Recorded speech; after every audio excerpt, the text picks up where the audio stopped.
Itulah tangan dan kaki. Nak masukkan tu dalam niat, buat lepas tu bosan 20 tahun tak sembahyang.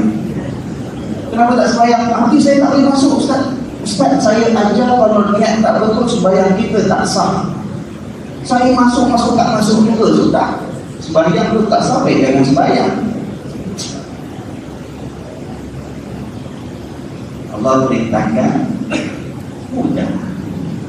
Kita buat. Jangan menyusah. Kalau saya nak mengingatkan, terutama yang ada mengajar, bimbing, kelas Tuhan. Mungkin tuan-tuan ada mengajar ngaji kat rumah, budak-budak datang, belajar sembahyang. Mengajar yang membuat dia mudah beribadat kepada Allah. Bukan maknanya kita tak perhatikan hukum penting. Tapi jangan menyusahkan benda yang asal tidak susah. Ya kan? Malah itu dalam mazhab Syafi'i saya sebut. Mazhab Syafi'i niat yang ada 3 yang asas utama: solat, waktu, maghrib. Kalau solat sendiri ya, bukan sebagai makmum. Ini 3 saja. Mazhab Syafi'i kata mesti jatuh di antara lafaz Allahu Akbar sampai kan. Mazhab Syafi'i aja. Sebagian mazhab yang lain tak mesti niatnya waktu sebutan Allahu Akbar. Kita boleh niat dulu. Niat dan betul hatinya baru Allahu Akbar. Lebih mudah lagi.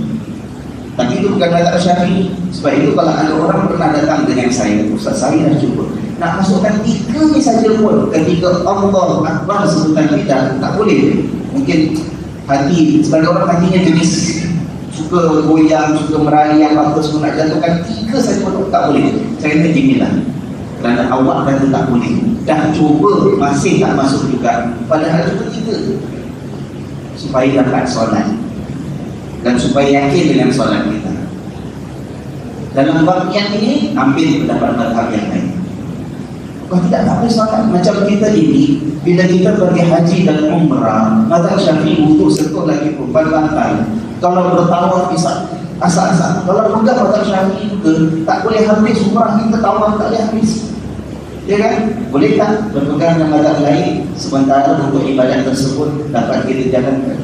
Orang maksudnya tak boleh. Ketika lafaz Allah Akbar, saya kata tak apa. Sementara sampai awak boleh latih untuk mazhab Syafi'i, sementara pakai mazhab lain. Macam mana Ustaz?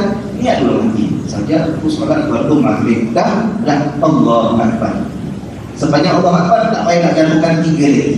Sebab ada mazhab lain kata macam itu kan terpisah Ustaz, niat daripada mula ibadat tak, yang betul-betul tak boleh. Semua ulama kata tak boleh, terpisah. Kalau kat rumah dah niat dulu, kat rumah, nak keluar rumah pergi datang masjid al-Qur'an, saja aku solat maghrib, banyak nanti saja aku solat maghrib 3 rakaat sampai ketik Allahu Akbar, itu terputus. Tahu tak? Tapi kalau dalam mazhab yang lain, kerana susah, ini bukan saya mengajar orang yang ikut mazhab Syafi'i tinggalkan mazhab Syafi'i, tidak. Kalau ada masalah, jadi kenyangkan dia. Kalau tidak agama kita susah, ya kan? Tapi kalau ikut mazhab Syafi'i juga, jatuhkan dalam tempoh Allahu Akbar, tak payah banyak 3 itu. Sekarang aku nak solat yang baru maghrib. Kalau usolli tak ada boleh, usolli tak wajib, ya kan? Sebagai jamaah tak apa-apa. Nak solat Allah dan solat fardu maghrib makmum. Dah sebut berapa rakaat? Tak mesti. Dah sebut lillahi ta'ala? Tak mesti. Pasal memang kita solat untuk Allah. Boleh kan?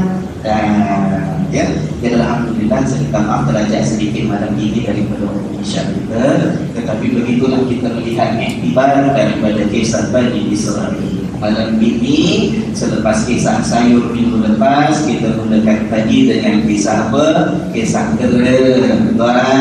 Tuan sifat tamak daripada hati kita. Sifat tamak kalau tidak, kisah Bani Israel Allah ubah mereka menjadi kera. Kita tak ubah dari kera pun, kita takut perangai kita, sifat kita jadi seperti kera. Kemudian kita lihat kisah lembu. Allah perintahkan Bani Israel sembelih seberapa seekor lembu betina jadi susah akhirnya sebab terlalu banyak persoalan mereka kepada Nabi Musa. Allah Ta'ala mudah-mudahan Allah melihat iman kita. InsyaAllah minggu depan kita akan tengok sambungan ayat ini. Kenapa, apa cerita asalnya sampai Allah suruh perintah lembu betina itu disembelih. Ada kisahnya, ya, ada satu kes Sherlock Holmes minggu depan. Sherlock Holmes tak? Sherlock Holmes hidup zaman Nabi Musa ke? Tak, tapi ada kisah, ya, yang menyebabkan lembu wajib disembelih. Wallahu a'lam bis-shawab. Subhanakallahumma wa bihamdika asyhadu an la ilaha illa anta astaghfiruka wa atubu ilaik. A'udzu billahi minasy syaithanir rajim. Bismillahirrahmanirrahim. Wal 'asri innal insana lafi khusr illa alladziina aamanu wa 'amilus shalihati wa tawassaw bil haqqi wa tawassaw bis sabr. Wassalamualaikum warahmatullahi wabarakatuh.